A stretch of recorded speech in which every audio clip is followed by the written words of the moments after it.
AD current heating क्या होता है, इस लेक्चर में हम लोग समझेंगे। एडी करंट हीटिंग को इंडक्शन हीटिंग भी बोला जाता है। जब मेटल को हीट करने के लिए और चार्ज वर्कपीस को हीट करने के लिए एडी करंट का यूज़ करते हैं तो उस प्रोसेस को एडी करंट हीटिंग बोलते हैं। इस मेथड से चार्ज को हीट करने के लिए चार्ज को करंट कैरिंग कॉइल के बीच प्लेस्ड करते हैं। इस प्रोसेस के लिए हाई फ्रीक्वेंसी अल्टरनेटिंग करंट का यूज करते हैं, इसलिए इस मेथड को high frequency AD current heating भी बोलते हैं।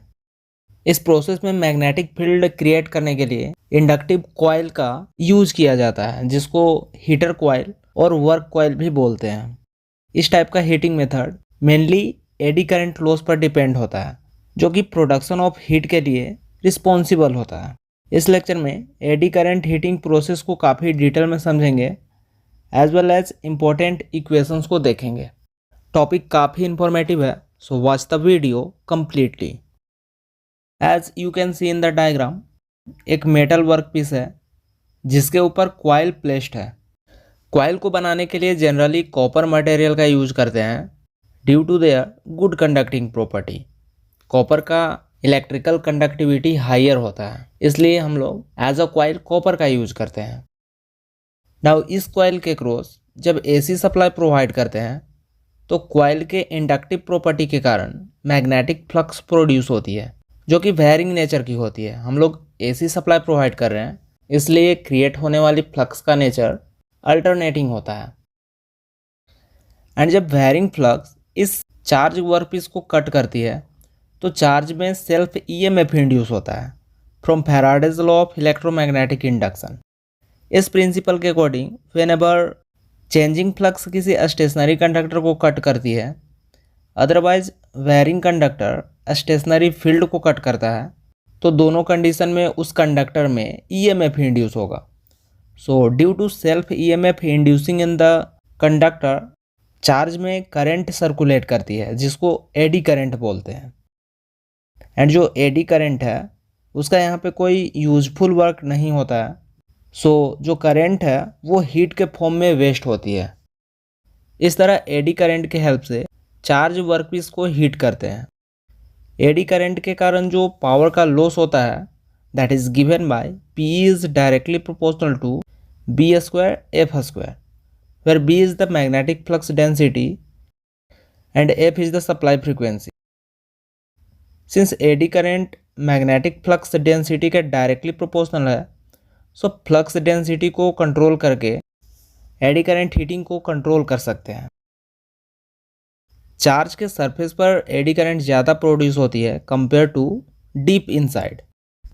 चार्ज के इनसाइड लेयर के कंपेरिजन में इसके सरफेस पे ज़्यादा एडी करंट प्रोड्यूस होती है।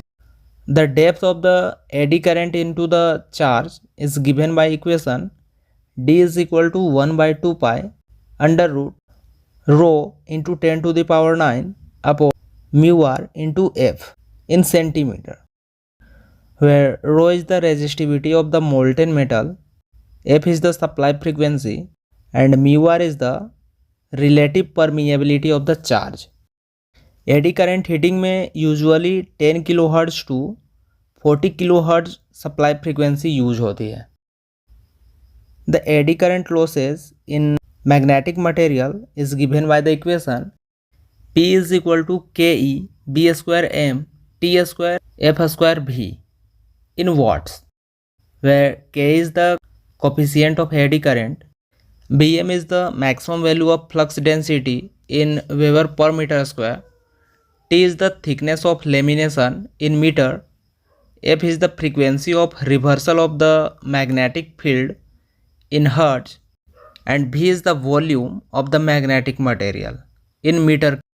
In case of electrical machine, eddy current loss एक सीरियस फैक्टर होता है, जिसको रिड्यूस करने के लिए मशीन कोर को डिज़ाइन करने के लिए लेमिनेटेड सिलिकॉन स्टील का यूज करते हैं, क्योंकि सिलिकॉन स्टील का परमिएबिलिटी हायर होता है, जो कि मैग्नेटिक फ्लक्स को काफ़ी ईजी पाथ प्रोवाइड करता है। एंड लेमिनेशन का मेन पर्पस होता है एडी करंट को रिड्यूस करना। जब वेरियस थिन शीट्स को एक साथ अरेंज करके मशीन कोर को डिज़ाइन करते हैं तो उस प्रोसेस को लेमिनेशन बोलते हैं।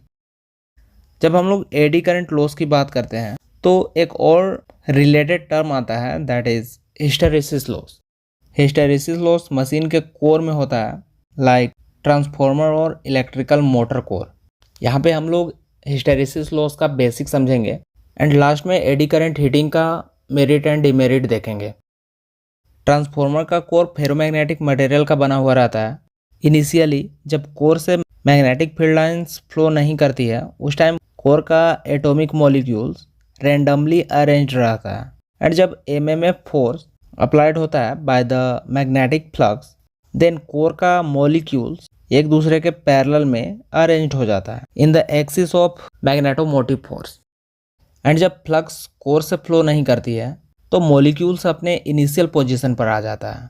सो फ्रीक्वेंसी के अकॉर्डिंग जब मॉलिक्यूल्स का पोजीशन बार बार चेंज होता है तो मॉलिक्यूल्स का आपस में फ्रिक्शन होता है एंड कोर में हीट जनरेट होती है। हिस्टैरिसीस लॉस क्या होता है, इस पर एक डिटेल लेक्चर ऑलरेडी अपलोडेड है, उस लेक्चर को आप चेकआउट कर सकते हैं। There are many advantages of eddy current heating. जब हम लोग एडी करेंट हीटिंग का यूज़ करते हैं तो वहाँ पे टेम्परेचर कंट्रोल जो है वो काफ़ी ईजी होता है। एडी करेंट हीटिंग में जो हीट है वो हीटिंग एलिमेंट और चार्ज में डायरेक्टली प्रोड्यूस होता है, इसलिए प्रोड्यूस होने वाला हीट वेरी लेस अमाउंट में वेस्ट होता है। एडी करेंट हीटिंग मेथड जो है वो क्विक, क्लीन एंड कन्वीनियंट होता है। एडी करेंट हीटिंग इक्विपमेंट को एक अनस्किल्ड पर्सन भी इजीली ऑपरेट कर सकता है। एडी करेंट हीटिंग को वैक्यूम और एनी अदर स्पेशल एटमॉस्फेयर में भी इजीली प्लेस किया जा सकता है। एडी करेंट हीटिंग में प्रोड्यूस होने वाली हीट को एक्यूरेटली कंट्रोल किया जा सकता है। Also there are some disadvantages, like eddy current heating थोड़ा कॉस्टली होता है। एडी करेंट हीटिंग में यूज होने वाला जो इक्विपमेंट है उसका इनिशियल कॉस्ट हायर होता है। एडी करेंट हीटिंग में यूज होने वाला इक्विपमेंट जो रहता है उसका एफिशिएंसी लो होता है। There are many applications of eddy current heating.